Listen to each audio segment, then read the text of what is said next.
criticisms remain on Kamala Harris, especially on her unclear political ideology and specific visions. In her past career as an Attorney General and a top prosecutor, her decisions faced backlashes from certain groups. The Presidential Race Special Program starts right now. Welcome to the program. I'm Jun-Sung Lee, working from home in Seoul.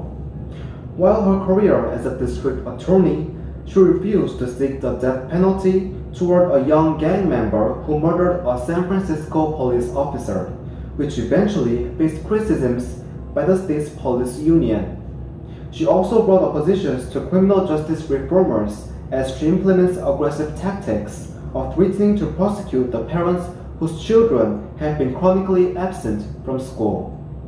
Serving as an attorney general, she refused to reform the three strikes law and abolish the death penalty, arguing that it is unconstitutional. During as a top prosecutor, Harris used power to interrogate Trump administration officials such as former Attorney General Jeff Sessions and Supreme Court Justice Brett Kavanaugh. Even though her actions welcomed the liberal citizens, she struggled to explain the driving forces clearly and logically to the voters while running a presidential campaign last year. Moreover, she changed her position on healthcare from abolishing the private health insurance to improving a healthcare plan that allows both public and private health insurance.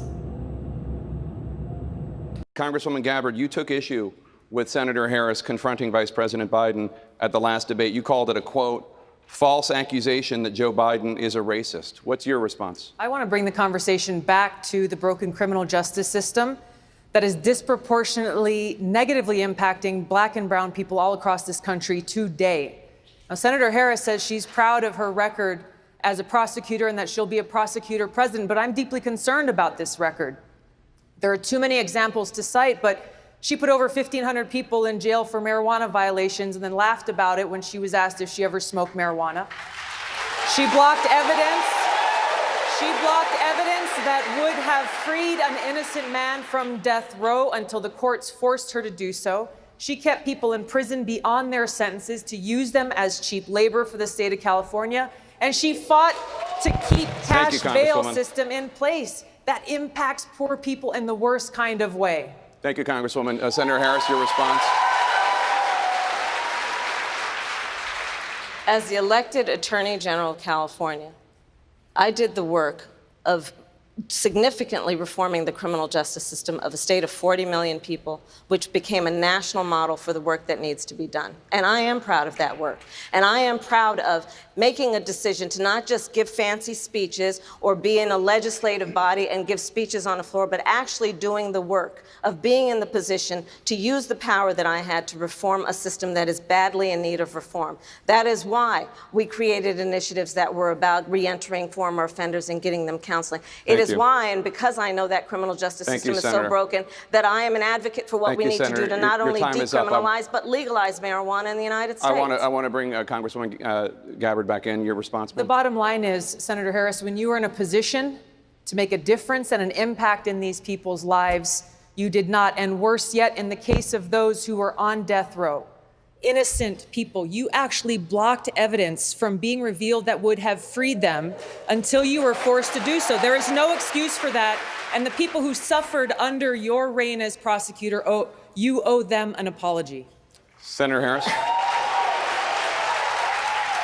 My entire career, I have been personally opposed to the death penalty, and that has never changed. And I dare anybody who is in a position to make that decision, to face the people I have faced, to say, I will not seek the death penalty. That is my background. That is my work. I am proud of it. I think you can judge people by when they are under fire, and it's not about some fancy opinion on a stage, but when they're in the position to actually make a decision, what do they do? When I was in the position of having to decide whether or not to seek a death penalty on cases I prosecuted, I made a very difficult decision that was not popular to not seek the death penalty. History shows that, and I am proud of those decisions. Senator Harris, thank you very much. Senator Bennett, a question for you. What do you make of that? A couple of things. First of all, what I was sharing was not a matter of opinion.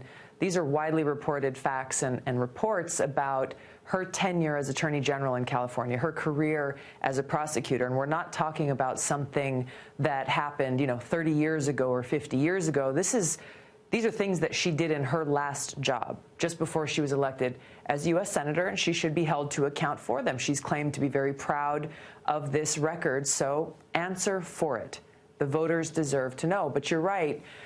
She refused to answer the question. She refused to engage on the debate stage. And the responses from her and her campaign after the debate was basically to lob cheap smears and basically say that I'm a traitor or a foreign agent or a Trojan horse or whatever it was, and trying to feed those talking points to the media. So, this is concerning on many levels about how a Senator Harris would govern as president. That if there are those who are critics of her or her record, for me, I'm a two-time veteran of Middle East deployments. I'm a soldier currently still serving in the Army. I'm a sitting member of Congress, and she's smearing me in this way.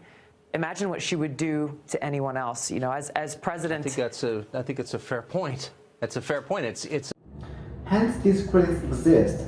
Kamala Harris attempts to call herself as a progressive prosecutor who aims to reform an overall flawed system in the U.S.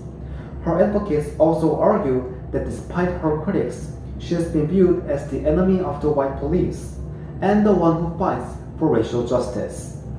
Others also say that Harris is facing excessive criticisms than other U.S. candidates only for the reason that she is a black Asian American woman.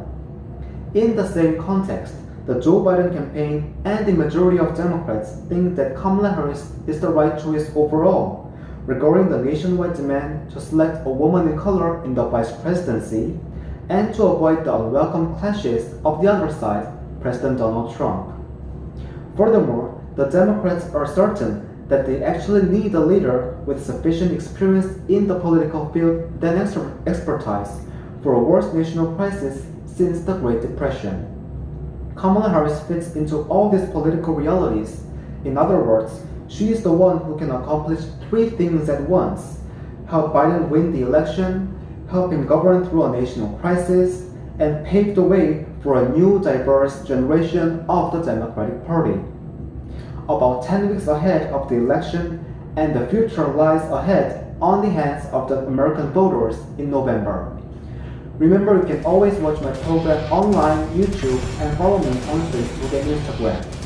The Presidential Race Special program continues only on my YouTube channel, LJS Global Broadcast.